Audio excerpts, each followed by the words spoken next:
Bawa aku yang namanya Oji. Halo Oji. Jadi Wak kisah diceritain Oji ini terjadi pada tahun 2020 lalu. Saat itu Oji dan 9 orang sahabatnya berencana untuk menghabiskan waktu liburan mereka di daerah Puncak Bogor. Nah 9 orang dari sahabatnya si Oji ini namanya Imam, Bintang, Her, Putri, Febri, Azman, Cahyo, Galih, dan Fai. Nah Galih sama Fai ini adalah pasangan suami istri, sedangkan Putri sedang mengandung. Nah dari 9 ini ada di antara mereka yang bukan nama sebenarnya Wak ya, ada yang disamarkan juga. Dan 2 dari temannya Oji yaitu Febri dan Imam itu adalah orang asli sana yang memang sudah lama merantau. Jadilah mereka ini minta bantuan si Febri untuk mencarikan villa untuk mereka. Pas pula waktu itu dapat villa dengan harga yang sangat bagus Wak. Mereka dapat satu rumah villa hanya 300.000 untuk 3 hari 2 malam. Dan FYI juga Wak, si Oji sama Imam ini bisa melihat yang tak kasat mata, agak indie home.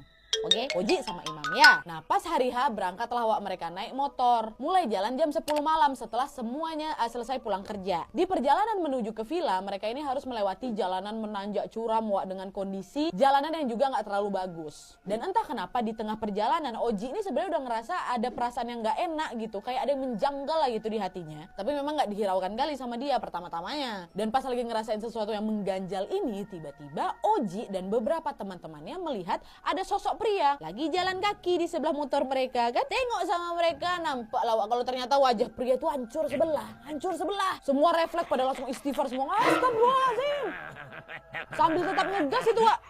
Aku tengok tadi, tengok aku. Udah jangan kasih tahu yang nggak tengok, udah diam aja, nanti pada ketakutan pula di jalan itu. Dan kehororan pertama itu berlanjut lagi, nanti aku ceritain. Nah singkat cerita akhirnya mereka sampailah di wilayah sekitar villa yang mau mereka sewa. Pas itu mereka lihat akses jalanan menuju ke villa itu ditutup sama portal. Bingung lah mereka, kayak mana mau masuk ke villa kalau di portal kayak gini. Dan pas mau jalan ke arah portal itu pun tiba-tiba motor si Oji mati, nggak bisa di starter lagi tuh loh Wak. Kurasa ini pula kenapa perasaan si Oji tadi nggak enak ya. Kayak ada aja gitu halangan mereka nyampe di villa ini ya kan. Tapi namanya mereka udah jauh jalannya kan, niat mau liburan juga, villa udah terbayar. Akhirnya mereka nelpon lah ownernya si villa itu untuk menanyakan, Pak nih gimana cara kami bisa masuk ke villa kalau di portal kayak ini. Waktu itu si owner pun bilang, oh ya udah bentar ya mas, saya akan pergi ke sana. Akhirnya mereka nunggu lah sembari masih berusaha untuk menyalakan kembali motornya si Oji yang mati tadi itu. Dan alhamdulillahnya nggak lama setelah itu motornya si Oji bisa nyala lagi, dan nggak lama kemudian si owner villa ini pun udah datang untuk bisa membukakan jalan mereka menuju ke villa. Dan mereka lanjut lagi lah itu melewati jalan berkelok-kelok sekitar 20